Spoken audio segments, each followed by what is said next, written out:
الصلاة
حبیب خدا کا نظارہ کروں میں، دل و جان میں خیر نثارہ کروں میں۔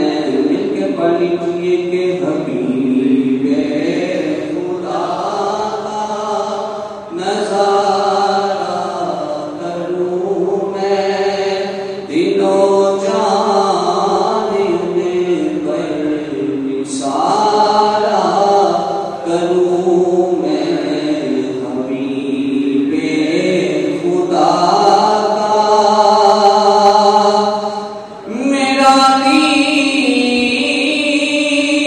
و ایمان، فرشتے جو پوچھے میرا دین و ایمان، فرشتے جو پوچھے یا رسول اللہ تمہاری جانب اشارہ کروں میں، تمہاری جانب اشارہ کروں میں۔ مل کے پڑھ لیجیے کہ تمہاری جانب کروں میں، تمہاری جانب اشارہ کروں میں۔ یہ کہ جان کیا ہے اگر ہو کروڑوں، یا رسول اللہ،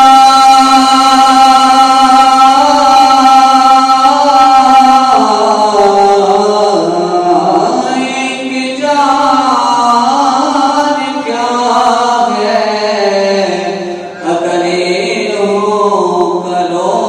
کروڑوں، تیرے نام پر سبھی کو وعدہ کروں میں، تیرے نام پر سبھی کو وعدہ کروں میں۔ مل کے پڑھ لیجیے تیرے نام پر سبھی کو وعدہ کروں میں، تیرے نام پہ سبھی کو وعدہ کروں میں۔ اور خدا خیر سے لائے وہ دن بھی نوری، خدا خیر سے لائے وہ دن بھی نوری، مدینے کی گلیاں بخارا کروں میں، مدینے کی گلیاں بخارا کروں میں۔ مل کے پڑھ لیجیے کہ حبیب خدا کا نظارہ کروں میں، دل و جان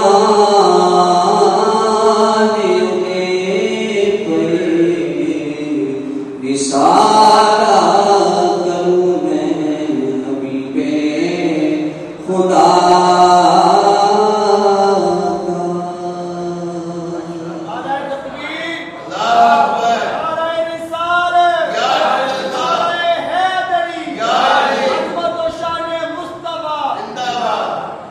اللہ تبارک و تعالی کی حمد و ثنا کے بعد حضور پرنور شافع منشور کائنات کی جان جان کائنات حضور احمد مصطفیٰ حضرت محمد مصطفیٰ صلی اللہ علیہ وآلہ وسلم کی بارگاہ میں قصیدہ میں ہدیہ عقیدت و محبت پیش کرنے کے بعد انتہائی ادب و احترام کے لائق معزز و محترم سامعین و حاضرین،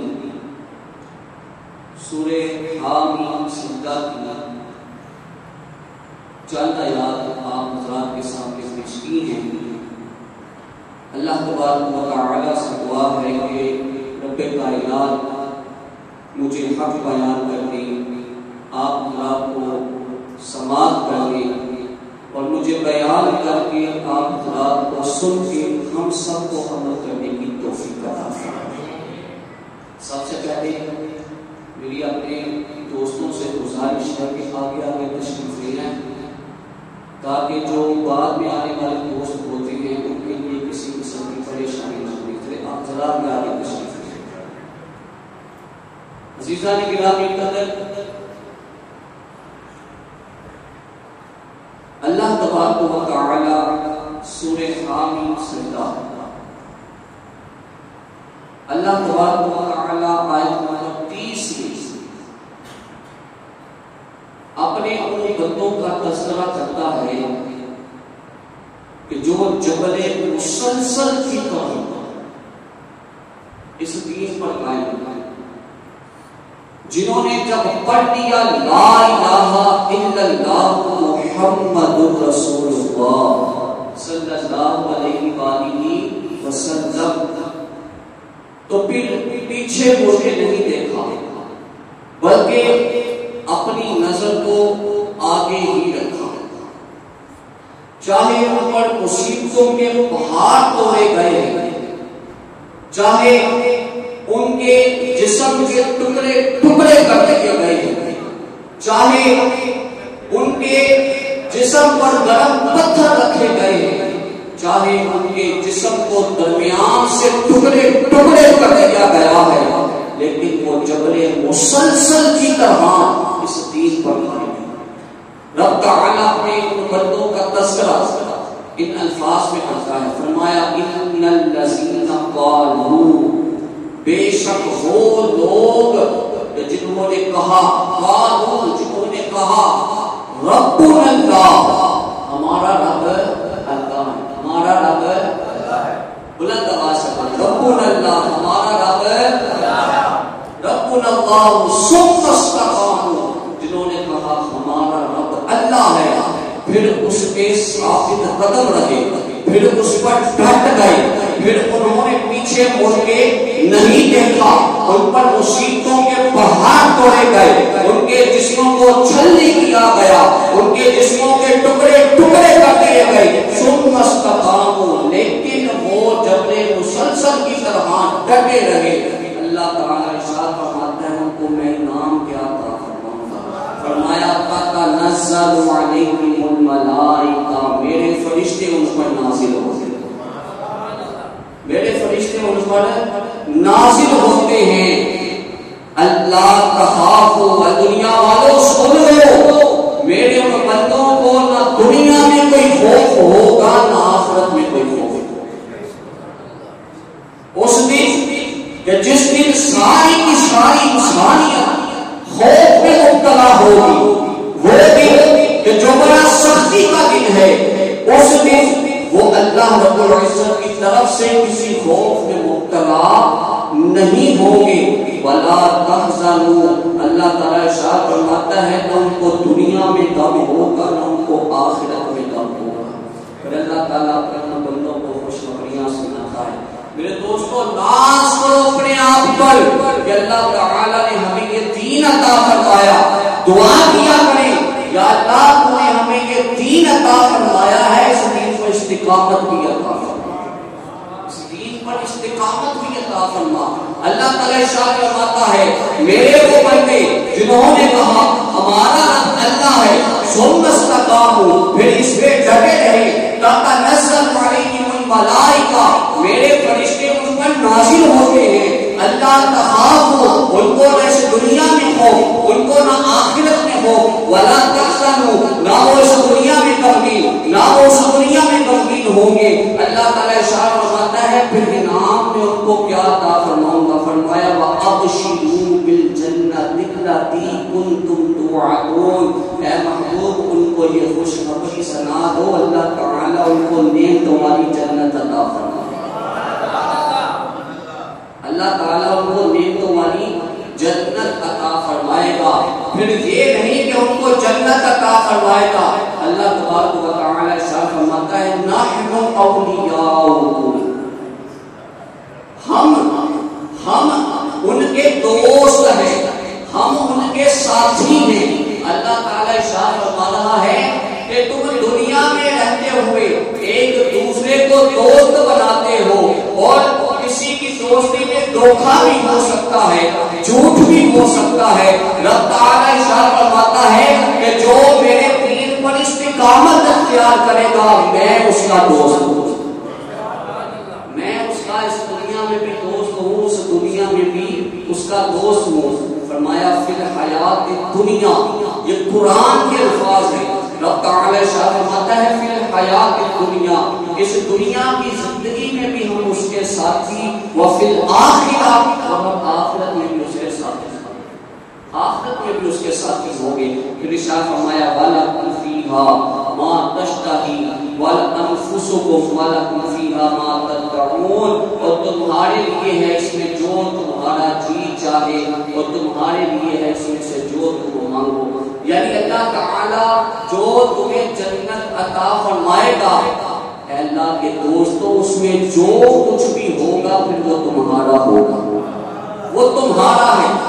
جتنا جی چاہے، جتنی چیز چاہے تم اتنی استعمال کرو، رب تعالی اس میں کمی واقعہ نہیں کرے گا. نزلا من غفور رحیم، اللہ تعالی ارشاد فرماتا ہے کہ سب کچھ اس رحم کرنے والے اور اس بخشنے والے رب کی طرف سے، اس رب کی طرف سے ہے کہ جو بخشتا بھی ہے، جو رحم بھی کرتا ہے. میرے دوستو، یہ آیات سورہ حامیم سجدہ کی، جس کی ہیں سورہ حامیم سجدہ کی، بلند آواز سے سبق یاد ہو جائے گا. یہ آیات سورہ حامیم سجدہ کی ہے. آیت نمبر 30، 31 اور 32 ہے. اس میں اللہ رب العزت اپنے ان بندوں کا تذکرہ کرتا ہے کہ جو اللہ رب العزت کے دین پر استقامت اختیار کرتے ہیں، اللہ تعالیٰ ارشاد فرماتا ہے ان پر میں اپنے فرشتوں کو نازل کرتا ہوں، ان کو میں ہر خوف سے دور رکھتا ہوں، ان کو میں اپنے ہر غم سے دور رکھتا ہوں، ان کو میں خوشخبریاں سناتا ہوں، ان کو میں جنت میں داخل فرماؤں گا. اللہ تعالیٰ ارشاد فرماتا ہے وہ میری اس دنیا میں بھی ساتھی، وہ ہمارے آخرت میں بھی ساتھی ہوں گے. اور پھر جو چیز چاہیں گے، جتنی چیز چاہیں گے اتنی استعمال کریں گے، اس میں کمی واقعہ نہ ہوگی. اس سے پہلے جو آیات ہیں اس میں اللہ رب العزت نے اہل زیب و باطل کا تذکرہ فرمایا، ان کی دنیاوی زندگی کا تذکرہ فرمایا کہ وہ آخرت پر دنیا کی زندگی کو ترجیح دیتے ہیں. وہ یہ کہتے ہیں، وہ یہ سمجھتے ہیں کہ یہ جو دنیا کا مال ہے، یہ جو دنیا کی زندگی ہے، یہ ہمیشہ ہمارے پاس ایسی رہے گی. اللہ تعالیٰ ارشاد فرماتا ہے کہ ان کی یہ ذہنیت، ان کی یہ باطل ذہنیت ایک دن فنا ہونے والی ہے، ایک دن ختم ہونے والی ہے. ایک وقت مقررہ پر ہمارے ساتھ کیے ہوئے وعدے کے مطابق وہ میرے پاس لوٹ آئیں گے. پھر اللہ تعالیٰ ارشاد فرماتا ہے ان کے لیے میں نے عذاب علیم تیار کر رکھا ہے. اس کے فوراً بعد اللہ تعالیٰ نے اپنے محبوب بندوں کا تذکرہ فرمایا، اپنے محبوب بندوں کا تذکرہ فرمایا. میرے دوستو، زبان سے اس چیز کا اقرار کر لینا، لا الہ الا اللہ محمد رسول اللہ، بلند آواز سے کہنا پڑے، لا الہ الا اللہ محمد رسول اللہ. مل کے پڑھیں، لا الہ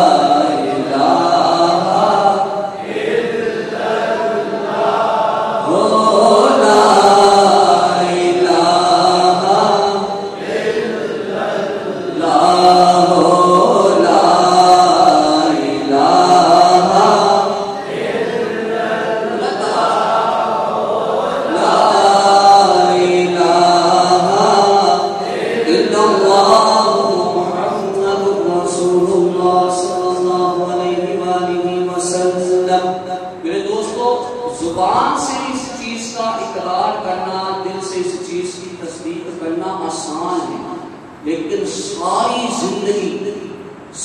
زندگی ڈٹے رہنا یہ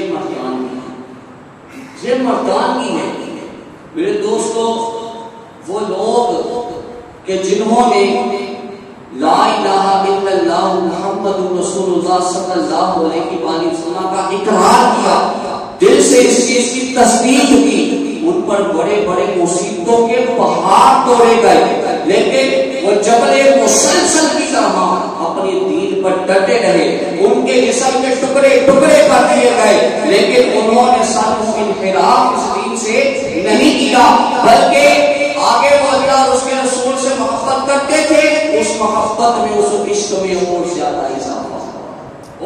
اضافہ ہوا۔ سیدنا صدیق اکبر رضی اللہ تعالیٰ عنہ، سیدنا عثمان غنی رضی اللہ تعالیٰ عنہ، سیدنا یاسر رضی اللہ تعالیٰ عنہ، سیدنا عمار رضی اللہ تعالیٰ عنہ، اور صحابیات میں سیدنا نہدیہ رضی اللہ تعالیٰ عنہ، اس کے علاوہ اور صحابیات کہ جنہوں نے ابتداء میں دین اسلام قبول کیا۔ میرے دوستو، اللہ کے پیارے حبیب صلی اللہ علیہ وسلم کے ان ماننے والوں پر ظلموں سے کس کے وہ پہاڑ توڑے گئے کہ اگر آج کے کسی مسلمان پر وہ پہاڑ توڑے جائیں تو نعوذ باللہ من ذالک کہ وہ کافر نہ ہو۔ ہم برداشت کر ہی نہ پائیں، میرے دوستو، دین اسلام کے پہلے شہید حضرت یاسر رضی اللہ تعالیٰ عنہ، آپ جانتے ہیں کہ ان کے ساتھ کیسا سلوک کیا گیا۔ حضرت یاسر رضی اللہ تعالیٰ عنہ کہ آپ کو یہ کہا جاتا کہ لات و عزا کو مانو، نائلہ کو مانو، اللہ رب العزت کی وحدانیت کا جو تم اقرار کرتے ہو اس سے انکار کر دو۔ میرے دوستو، حضرت یاسر رضی اللہ تعالیٰ عنہ آپ ارشاد فرماتے کہ یہ جسم کٹ تو سکتا ہے، اس کے ٹکڑے ٹکڑے تو ہو سکتے ہیں، لیکن میں اس چیز کا کبھی انکار کر سکتا ہی نہیں۔ میرے جسم کے ٹکڑے ٹکڑے کر دو، جسم کے ہر خون کی بھوک سے یہ آواز آئے گی میں اللہ اور اس کے رسول سے محبت اور اس کے رسول سے محبت رکھتا ہوں۔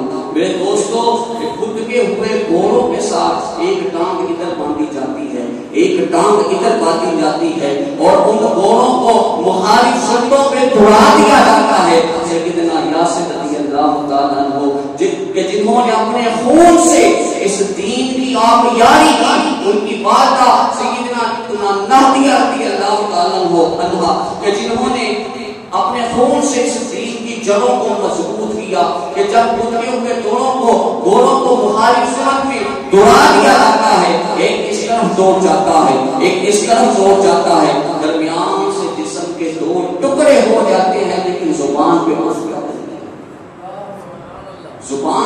تک نہیں آتی۔ میرے دوستو، یہ ہوتی ہے دین پر استقامت، یہ ہوتا ہے ڈٹ جانا، یہ ہوتا ہے کسی چیز کو مان لینا۔ اللہ کے پیارے حبیب صلی اللہ علیہ وآلہ وسلم سے حضرت سفیان بن عبداللہ رضی اللہ تعالیٰ عنہ آپ عرض کرنے لگے، یا رسول اللہ صلی اللہ علیہ وآلہ وسلم، قل لی فی الاسلام قولا لا اسأل عنہ احدا بعدک، کہ یا رسول اللہ صلی اللہ علیہ وآلہ وسلم، مجھے دین اسلام کے متعلق کوئی ایسی بات بتائیے کہ آپ سے پوچھنے کے بعد مجھے کسی سے پوچھنے کی حاجت نہ رہے۔ یا رسول اللہ صلی اللہ علیہ وآلہ وسلم، کوئی تو ایسی بات بتائیے۔ آقا علیہ الصلوۃ والسلام نے ارشاد فرمایا، اے سفیان، قل آمنت باللہ ثم استقم، کہ جب تو نے اس چیز کا اقرار کر دیا نا کہ میں اللہ پر ایمان لایا، پھر اس پر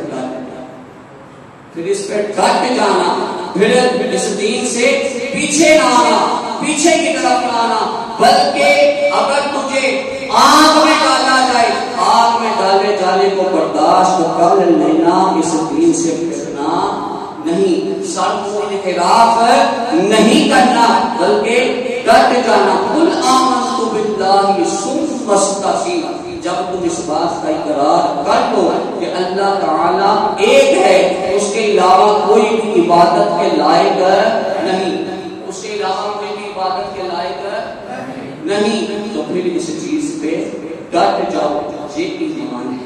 یہ کیا ہے؟ ایمان ہے۔ اللہ کے پیارے حبیب صلی اللہ علیہ وآلہ وسلم نے اپنے اصحاب کی اس طرح تربیت فرمائی اور یہ باتیں ہم تک پہنچی تاکہ ہم ان چیزوں کو اپنائیں۔ میرے دوستو، صرف حدیث کو پڑھ لینا، حدیث کو سن لینا، کسی واقعہ کو پڑھ لینا، کسی واقعہ کو سن لینا، یہ کانوں کا چسکا پورا ہونے تک نہ ہو، بلکہ جو چیز ہم سنیں اس پر عمل کرنا، یہ بھی استقامت میں سے، یہ بھی استقامت میں سے ابتدائی اسلام سے۔ میرے دوستو، صحابہ کرام رضوان اللہ تعالیٰ علیہم اجمعین پر مصیبتوں کے جو پہاڑ توڑے گئے، مصیبتوں کے جو پہاڑ توڑے گئے، ان میں سے ایک واقعہ ہمیں یہ ملتا ہے کہ جب مسلمانوں کی تعداد 38 ہوئی، کتنی؟ 38 ہو گئی، تو سیدنا ابو بکر صدیق رضی اللہ تعالیٰ عنہ عرض کرنے لگے، یا رسول اللہ صلی اللہ علیہ وآلہ وسلم، آپ ہمیں اجازت دیں ہم کھل کر اب اس دین کی تبلیغ کریں، کھل کے ہم اس دین کو کا پرچار کریں۔ آقا علیہ السلام نے پہلے تو منع فرمایا، لیکن سیدنا صدیق اکبر رضی اللہ تعالیٰ عنہ آپ مسلسل اصرار کر رہے ہیں، یا رسول اللہ صلی اللہ علیہ وآلہ وسلم آپ اجازت دیں۔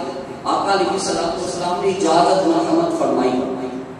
اب تمام مسلمان دار ارقم سے نکلتے ہیں، حرم کعبہ میں پہنچ جاتے ہیں، حرم کعبہ میں جا کر میرے دوستو تمام مسلمان اپنے اپنے قبیلوں میں بیٹھ جاتے ہیں۔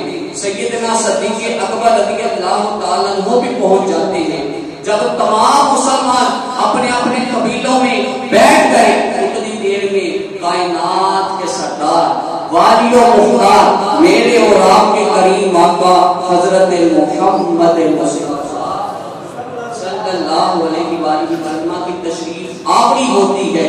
پھر میرے دوستو، اسلام کا پہلا خطیب سیدنا صدیق اکبر رضی اللہ تعالیٰ عنہ آپ کھڑے ہوتے ہیں اور تمام لوگوں سے یہ خطاب کرتے ہیں، اے لوگوں، میں تمہیں یہ دعوت دیتا ہوں، آؤ دین اسلام کی طرف، آؤ اس پیارے دین کی طرف، اللہ اور اس کے رسول صلی اللہ علیہ وآلہ وسلم کا کلمہ پڑھ لو۔ میرے دوستو، آپ کا یہ بات کرنا تھا، یہ خطاب کرنا تھا، تمام کافر اٹھے اور آپ کو زد و خوف کرنا شروع کر دی۔ اتنا مار آگے اپنے باری برکم جھوٹے اتارے اور آپ کے چہرے پر مارنا شروع کر دیے۔ آپ کا چہرہ اتنا سوج گیا، اتنا سوج گیا کہ آپ کی ناک بھی نظر نہ آتی تھی۔ آپ کے قبیلے والے آئے، سیدنا صدیق اکبر رضی اللہ تعالیٰ عنہ کو چھڑایا، ایک کپڑے میں لپیٹا، ان کے گھر میں لے گئے، ان کے گھر میں جا کر ہوش دلانا شروع کی، ہوش نہیں آ رہی۔ قبیلے والے واپس کرنے کعبہ میں آتے ہیں، آگے کہتے ہیں اگر تو صدیق کو کچھ ہو گیا ہم نیست و نابود سب کو کر دیں گے۔ میرے دوستوں، ادھر جا کر نبی رحمت صلی اللہ علیہ وآلہ وسلم کی سیار کو جب شام کو ہوش آتی ہے، اپنا خیال نہیں، اپنی ماں کا خیال نہیں، اپنے باپ کا خیال نہیں، اپنے بچوں کا خیال نہیں، بلکہ ارشاد فرمایا ما فعل رسول اللہ صلی اللہ علیہ وآلہ وسلم، مجھے یہ بتاؤ کہ میرے کریم آقا حضرت محمد مصطفیٰ صلی اللہ علیہ وآلہ وسلم کیسے ہیں؟ سب کہنے لگے کہ ابو بکر، جن کے پیچھے تم نے اتنی مار کھائی ہے، اتنی تجھے زد و خوف کی گئی ہے، اتنا تجھے مارا گیا ہے، پھر بھی تو اس دین سے پھرنے کا نام نہیں لیتا۔ آپ پھر بھی فرماتے ہیں مجھ سے بات نہ کرو، میں تب تک کسی سے بات نہیں کروں گا جب تک مجھے یہ نہ پتا چل جائے کہ میرے کریم آقا کا کیا ہے، میرے کریم آقا صلی اللہ علیہ وآلہ وسلم کیسے ہیں۔ میرے دوستو، یہ ہے استقامت، آج ہمیں ذرا سی زد و خوف دین کے لیے کی جائے تو میرے دوستو ہم آپے سے باہر ہو جائیں، ہم برداشت نہیں کر سکتے. لیکن دین اس چیز کا نام نہیں، دین استقامت کا نام ہے، دین ڈٹ جانے کا نام ہے. میرے دوستو المختصر یہ کہ آپ کی والدہ آتی ہیں، آپ کی والدہ آ کر جب آپ سے آپ کا حال دریافت کرتی ہیں، آپ ان سے بھی فرماتی ہیں ما فعل رسول اللہ صلی اللہ علیہ وآلہ وسلم. المختصر یہ کہ آپ کی والدہ ماجدہ حضرت ام جمیل رضی اللہ تعالیٰ عنہ جو اس وقت مسلمان ہو چکی تھی، ان کے ساتھ آپ کو دار ارقم کے لے کر جاتی ہیں. آقا علیہ الصلوۃ والسلام جب اپنے اس غلام کو دیکھتے ہیں تو میرے دوستو حال یہ ہے کہ حضور نبی رحمت صلی اللہ علیہ وآلہ وسلم خود سیدنا صدیق اکبر رضی اللہ تعالیٰ عنہ پر جھک جاتے ہیں، جھک کر آپ کی پیشانی پر بوسہ دیتے ہیں اور فرماتے ہیں اے ابو بکر کیا تم ٹھیک ہو؟ عرض گزار ہوئی یا رسول اللہ صلی اللہ علیہ وآلہ وسلم مجھے چھوڑیں، مجھے یہ بتائیں کہ آپ ٹھیک ہیں، مجھے چھوڑیں، مجھے یہ بتائیں کہ آپ ٹھیک ہیں.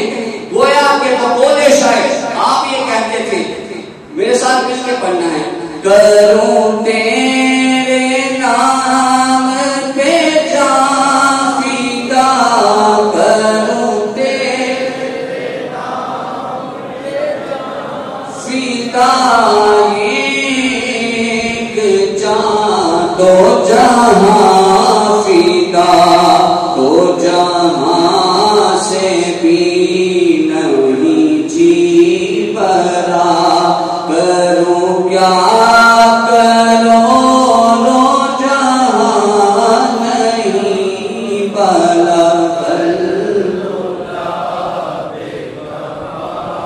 میری کاشف تو جا بے جمال ہی حسن جمیع. درود پاک والی لائن ذرا بلند آواز سے پڑھیے، حسن جمیع خصالہ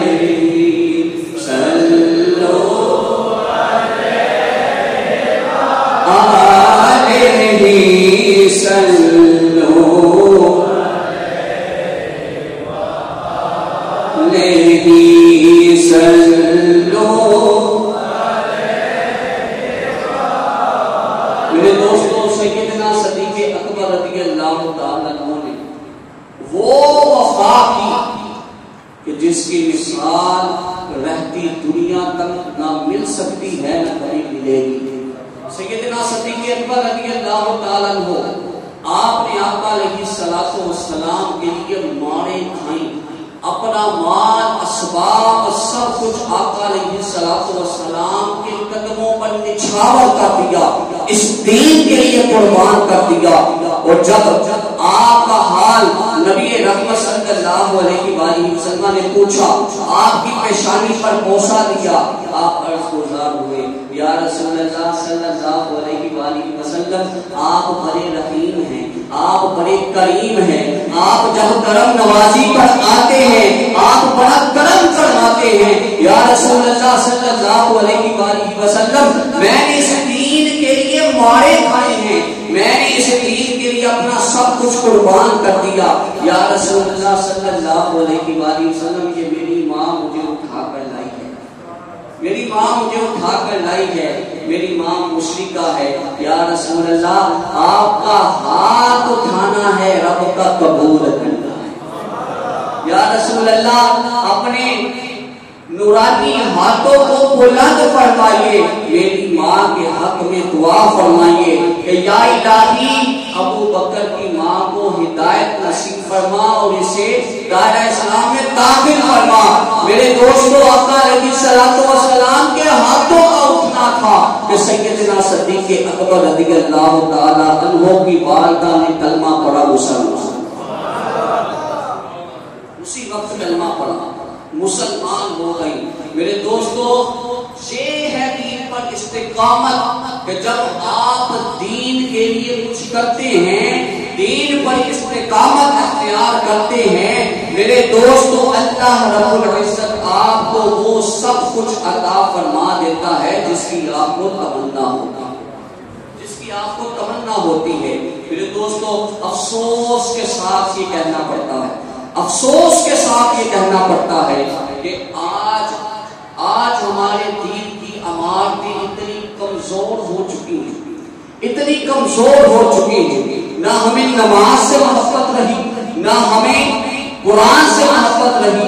وہ چیزیں کہ جنہوں نے ہمارے دین کی عمارت کو مضبوط کرنا تھا، وہ چیزیں کہ جنہوں نے ہمارے دین کی عمارت کو بلند کرنا تھا، جنہوں نے ہمیں استقامت سکھانی تھی، آج ہم ان چیزوں سے دور ہیں۔ میرے دوستو آج ہم سے اگر پوچھا جائے، ہمارے کسی بچے سے پوچھا جائے، ہمارے کسی بڑے سے پوچھا جائے وضو کے فرائض کتنے، غسل کے فرائض کتنے، نماز کے فرائض کتنے ہیں، میرے دوستو نہ ہم بتا سکتے ہیں، نہ ہمارے بچے بتا سکتے ہیں۔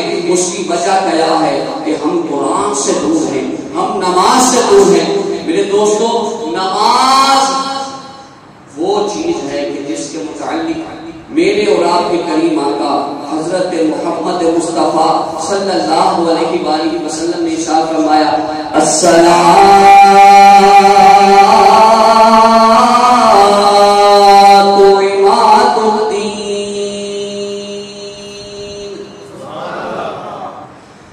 نماز دین کا ستون ہے، ارشاد فرمایا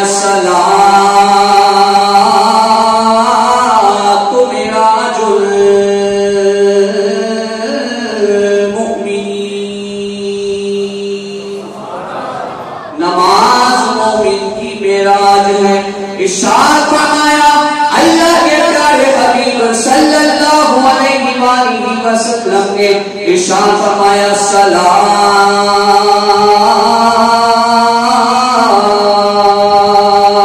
معراج المؤمنین،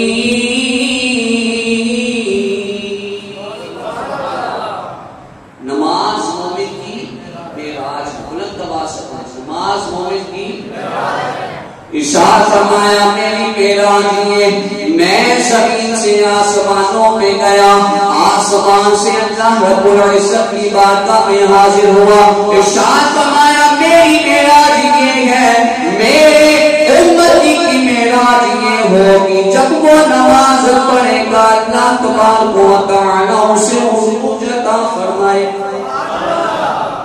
اسے عروج عطا فرما دیا جائے گا۔ آج میرے دوستو ہم اسی لیے زوال کا شکار ہیں، اسی لیے ہم پستی کا شکار ہیں، آج ہم نماز سے دور ہیں، آج ہم نماز سے دور ہیں، آج ہم قرآن سے دور ہیں، وہ کتاب کہ جس کے متعلق حق تعالی جل شانہ نے ارشاد فرمایا۔ آج ہم یہ چاہتے ہیں کہ ہمیں یہاں سے کامیابی حاصل ہو جائے، ہمیں اس جگہ سے کامیابی حاصل ہو جائے۔ رب تعالی ارشاد فرماتا ہے اگر کامیابی چاہتے ہو، اگر کوئی تم چیز ڈھونڈنا چاہتے ہو تو اس پاک کلام کو پکڑو، اس کو پکڑو۔ اللہ تعالی ارشاد فرماتا ہے وَلَا رَطْبٍ وَلَا يَابِسٍ إِلَّا فِي كِتَابٍ مُبِينٍ، کوئی خشک شے، کوئی تر شے ایسی نہیں جس کا ذکر اللہ تبارک و تعالی نے اس روشن کتاب میں نہ کیا، جس کا ذکر اللہ تبارک و تعالی نے اس روشن کتاب میں نہیں کیا۔ میرے دوستو صحابہ کرام رضوان اللہ تعالی علیہم اجمعین کی زندگیاں اسی وجہ سے کامیاب تھی، ان کو نماز سے بھی محبت تھی، ان کو قرآن سے بھی محبت تھی، اسی لیے جب نماز پڑھتے تھے، قرآن پڑھتے تھے، ان کا رشتہ اللہ سے بھی مضبوط ہوتا تھا، اللہ کے رسول سے بھی مضبوط، اللہ سے بھی مضبوط، اللہ کے رسول سے بھی مضبوط۔ جب اللہ اور اس کے رسول سے ہمارا رشتہ جڑ جاتا ہے پھر میرے دوستو دین پر استقامت آسان ہے، دین پر ڈٹ جانا آسان ہو جاتا ہے۔ سیدنا بلال حبشی رضی اللہ اللہ تعالیٰ عنہ. میرے دوستو آپ سیدنا بلال حبشی رضی اللہ تعالیٰ عنہ کی ابتدائی زندگی جو دین اسلام کی تھی وہ بڑے آپ کے رونگٹے کھڑے ہو جائے, رونگٹے کھڑے ہو جائے. میرے دوستو مختصر کروں گا کیونکہ وقت اپنے دامن میں اتنی وسعت نہیں رکھتا. سیدنا بلال حبشی رضی اللہ تعالیٰ عنہ جب آپ نے پڑھا نا اشہد ان لا الہ الا اللہ وحدہ, مل کے پڑھ لیں, وحدہ لا شریک لہ واشہد ان محمدا عبدہ ورسولہ, دائرہ اسلام میں داخل ہوتے ہیں تو ان کے آقا امیہ بن خلف کو پتہ چلتا ہے کہ بلال نے دین اسلام قبول کر لیا. اب امیہ بن خلف بہت بڑا مشرک, وہ بہت بڑا مشرک, بتوں کی پوجا کرنے والا, اس کو کیسے برداشت ہو میرا غلام جس کو میں خرید کر لایا وہ کلمہ پڑھ لے اور محمد مصطفیٰ صلی اللہ علیہ وسلم کے دین میں داخل ہو جائے, اس سے یہ کیسے برداشت ہو. میرے دوستو اس نے ہر ایک اذیت دی ہے, ہر ایک اذیت کی ہے. آپ اذیتوں کی داستان ذرا پڑھ کے دیکھیں, اللہ تعالیٰ آپ کو فرصت عطا فرمائے, پھر میرے دوستو آپ کو اس دین سے بڑی محبت ہو جائے. یہ دین میرے اور آپ کے پاس آسانی سے نہیں پہنچا, یہ کروڑوں قربانیوں کے بعد ہمارے پاس یہ دین پہنچا ہے. سیدنا بلال حبشی رضی اللہ تعالیٰ عنہ دین اسلام کا وہ مجاہد کہ جن کی شکل بھی کوئی اتنی مان پسند نہیں تھی, حبشی غلام تھے, کالے رنگ, لیکن سیدنا بلال حبشی رضی اللہ تعالیٰ عنہ جب دین اسلام قبول کیا, میرے دوستو ذرا تصور میں وہ چیزیں لے کر آئیں کہ تختہ سے ہلا ہو, دھوپ کی شدت ہو, ریت سے دھوپ سے ریت تپ رہی ہو, اس پہ کسی انسان کی قمیض اتار کے اسے چت لٹا دیا جائے, صرف لٹا نہ دیا جائے, ادھر سے پتھر کو گرم بھی کیا جائے, پھر اس کے سینے پہ رکھ دیا جائے, اس کے سینے پہ رکھ دیا جائے, تو پھر میرے دوستوں کیا حال ہوتا ہوگا, کیا حال ہوتا ہوگا. حضرت عمر بن العاص آپ ارشاد فرماتے ہیں کہ جب بلال کو امیہ بن خلف سزا دیتا, جب ان کو سزا دیتا, آپ فرماتے ہیں کہ جو گرم پتھر ان کے سینے پہ رکھتا تھا نا دین اسلام قبول کرنے کی وجہ سے, آپ ارشاد فرماتے ہیں کہ سنو اگر اس پر گوشت رکھ دیا جاتا تو وہ گوشت بھی گل جاتا, وہ گوشت بھی گل جاتا. اتنا شدید قسم کا وہ پتھر ہوتا تھا, اتنا گرم وہ پتھر ہوتا تھا, لیکن جب وہ پتھر رکھ کے پھر پتھر رکھ کے صرف بخشتا نہیں تھا, پتھر رکھ کے کوڑے مارتا, پتھر رکھ کے کوڑے مارتا تھا اور کہتا تھا اس چیز کا اقرار کر کے لا تو اس کا لائقہ میرے خدا ہے, نعوذ باللہ من ذالک, اللہ تبارک و تعالی اس کے رسول سے میرا کوئی رشتہ نہیں. آپ کی زبان سے ایک ہی لفظ نکلتا, احد احد, وہ ایک ہے, وہ ایک ہے, وہ ایک ہے, وہ رب ایک ہے, میں اس کے علاوہ کسی کی عبادت نہیں کرتا اور نہ میں کسی کی عبادت کرنا چاہتا ہوں. اے امیہ جو تو کہتا ہے وہ جھوٹ ہے, جو تو کہتا ہے وہ جھوٹ ہے. امیہ مارتا جاتا, مارتا جاتا, تو وہ بولے شاید سیدنا بلال حبشی رضی اللہ تعالیٰ عنہ اس کے ساتھ کچھ اشتہار گویا ہوتے. یا محمد بخش صاحب آپ ارشاد فرماتے ہیں کہ مارو مارو مار مکاو, کوئی عذرے نہ پیش لے آوا,